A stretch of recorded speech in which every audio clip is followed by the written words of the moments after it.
Assalamualaikum warahmatullahi wabarakatuh. Jumpa lagi dengan saya Astamar Kirom, guru SMK Muhammadiyah Gisting.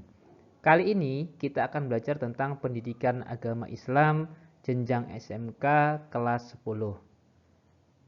Lanjut saja, kita masuk dalam bab yang pertama, yaitu tentang meraih kesuksesan dengan kompetisi dalam kebaikan dan etos kerja.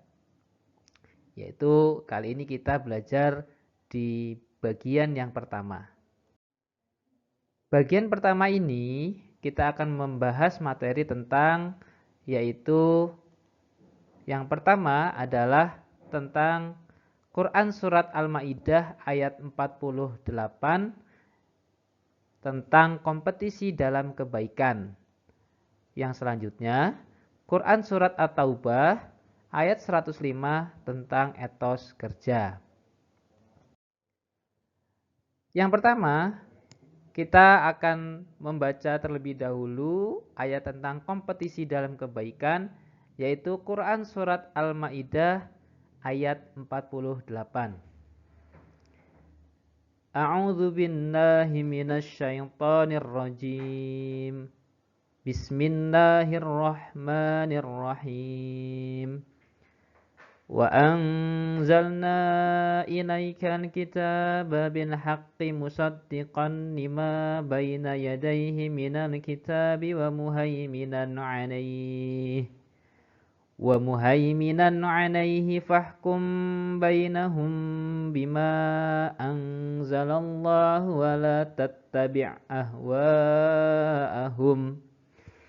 ولا تتبع أهواءهم عما جاءك من الحق لكل جعلنا منكم شرعة ومنهاجا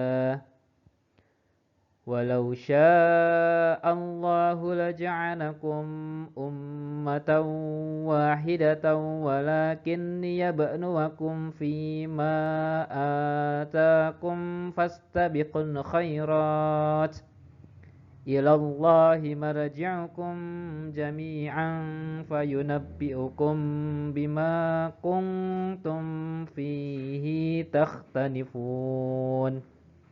Shadaqallahul azim.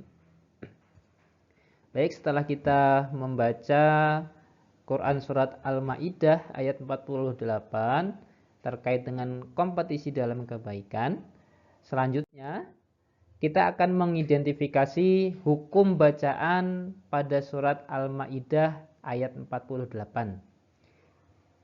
Di dalam surat Al-Ma'idah ayat 48 ini ada beberapa macam hukum bacaan atau hukum tajwidnya. Yang pertama itu adalah mad jaiz munfasil.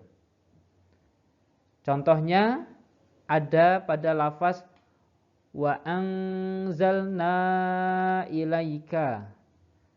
Mengapa disebut mad jaiz munfasil? Karena di sini ada mad tabi'i bertemu dengan hamzah pada lafaz yang berbeda. Selanjutnya, yang kedua yaitu adalah idgham bila gunnah. Di sini contoh kalimatnya yaitu adalah musaddiqan lima. Mengapa disebut idgham bila gunnah? Karena di sini adalah tanwin fathah bertemu dengan huruf lam. Yang ketiga adalah idhar. Contoh bacaannya kita ambil di sini wa muhaiminan alaih. Mengapa disebut idhar? Karena di sini ada tanwin fathah bertemu dengan ain. Selanjutnya contoh yang keempat itu adalah hukum bacaan mad wajib mutasil. Contoh bacaannya amma ja'aka. Mengapa disebut mad wajib mutasil? Karena mad tabi'i bertemu dengan hamzah pada lafaz yang sama atau masih dalam satu kalimat. Hukum bacaan yang kelima yaitu adalah mad tabi'i. Contohnya adalah ja'alna. Mengapa disebut mad tabi'i? Karena ada fathah diikuti dengan alif. Nah, ini contoh bacaan pada surat Al-Maidah ayat 48. Hukum bacaannya atau hukum tajwidnya. Selanjutnya, terjemahan surat Al-Maidah ayat 48. Kita akan baca terlebih dahulu terjemahannya. Dan kami telah menurunkan kitab Al-Quran kepadamu Muhammad dengan membawa kebenaran, yang membenarkan kitab-kitab yang diturunkan sebelumnya dan menjaganya. Maka putuskanlah perkara mereka menurut apa yang diturunkan Allah, dan janganlah engkau mengikuti keinginan mereka dengan meninggalkan kebenaran yang telah datang kepadamu. Untuk setiap umat di antara kamu, kami berikan aturan dan jalan yang terang. Kalau Allah menghendaki, niscaya kamu dijadikannya satu umat saja. Tetapi Allah hendak menguji kamu terhadap karunia yang telah diberikannya kepadamu. Maka berlomba-lombalah berbuat kebaikan. Hanya kepada Allah kamu semua kembali. Lalu diberitahukannya kepadamu terhadap apa yang dahulu kamu perselisihkan. Selanjutnya, sebab turunnya surat Al-Maidah ayat 48 ini, yaitu adalah tidak ada sebab khusus yang melatar belakangi turunnya surat Al-Maidah ayat 48 ini. Surat Al-Maidah termasuk golongan surat Madaniyah, yakni surat yang turun setelah hijrahnya Nabi Muhammad SAW. Menurut riwayat Imam Ahmad, surat ini turun saat Nabi SAW sedang menunggang unta. Bagian paha unta tersebut hampir saja patah karena sangat beratnya wahyu yang diterima oleh Nabi Muhammad SAW. Lanjutannya, Ibnu Abbas menjelaskan bahwa surat Al-Maidah ayat 48 ini turun berkenaan dengan peristiwa ahli kitab yang meminta keputusan kepada Rasulullah SAW atas persoalan yang sedang mereka hadapi. Pada awalnya, Nabi Muhammad SAW diberi dua pilihan, yakni memutuskan persoalan mereka atau mencari solusi di dalam kitab mereka masing-masing. Namun, Allah Subhanahu wa taala menurunkan ayat ini sebagai petunjuk bagi Nabi SAW atas pertanyaan ahli kitab tersebut. Selanjutnya kita sama-sama menelaah tafsir Quran surat Al-Maidah ayat 48 ini. Menurut tafsir Al-Misbah, mengandung pesan-pesan mulia sebagai berikut. Yang pertama, Al-Quran diturunkan oleh Allah Subhanahu wa taala dengan hak atau kebenaran. Yang kedua, kitab Al-Quran berfungsi membenarkan kitab-kitab sebelumnya, seperti perdagangan dan bermasyarakat. Yang ketiga, kitab suci Al-Quran juga menjadi pengawas, pemelihara, penjaga kitab-kitab terdahulu. Yang keempat, Allah Subhanahu wa taala memerintahkan agar menjadikan Al-Quran sebagai pedoman hidup. Yang kelima, tiap-tiap umat memiliki aturan atau syariat yang akan menuntunnya menuju kebahagiaan abadi.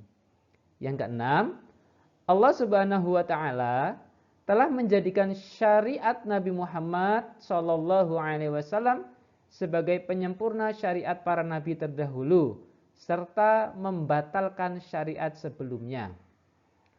Yang ketujuh, umat Islam diperintahkan untuk berlomba-lomba dengan sungguh-sungguh dalam berbuat kebaikan dan menghindari perdebatan yang tidak perlu hingga menghabiskan waktu sia-sia. Kemudian selanjutnya, hadis tentang berlomba-lomba dalam kebaikan. Di sini kita mengambil hadis sahih yang diriwayatkan oleh Imam Muslim di dalam Sahih Muslim, yaitu ada pada nomor 118. Mari kita sama-sama membaca hadis tersebut. Bismillahirrahmanirrahim. An Abi Hurairah anna Rasulullah sallallahu alaihi wasallam qala badiru bil a'mal fitana kaqita'il laylil mudlim yusbihur rajul mu'min wa yumsi kafir aw yumsi mu'min wa yusbih kafir yabi'u dinahu bi'aradin minad dunya. Ya, artinya dari Abu Hurairah bahwa Rasulullah SAW bersabda, segeralah beramal sebelum datang berbagai fitnah seperti potongan malam yang gelap gulita. Di pagi hari seorang laki-laki dalam keadaan mukmin, lalu kafir di sore harinya. Di sore hari seorang laki-laki dalam keadaan mukmin, lalu kafir di pagi harinya. Dia menjual agamanya dengan suatu bagian dari dunia ini. Hadis sahih riwayat Muslim di dalam Sahih Muslim nomor 118. Selanjutnya, menerapkan perilaku kompetisi dalam kebaikan untuk meraih kesuksesan. Yang pertama, kita akan mempraktikkan dalam kehidupan kita, dalam berkompetisi dalam kebaikan itu yang pertama adalah mengawali dengan basmalah setiap kegiatan yang kita lakukan. Kedua, melakukan dengan penuh semangat. Yang ketiga, menjaga konsistensi. Yang keempat, mempelajari ilmu yang terkait. Yang kelima, membiasakan bekerja sama. Yang keenam, mengamati, meniru, dan memodifikasi. Terima kasih sudah mengikuti pelajaran hari ini. Mudah-mudahan kita semua dapat mengambil manfaat dari pelajaran ini, yaitu terkait dengan kompetensi dalam kebaikan. Mudah-mudahan di lain kesempatan kita bisa berjumpa lagi. Assalamualaikum warahmatullahi wabarakatuh.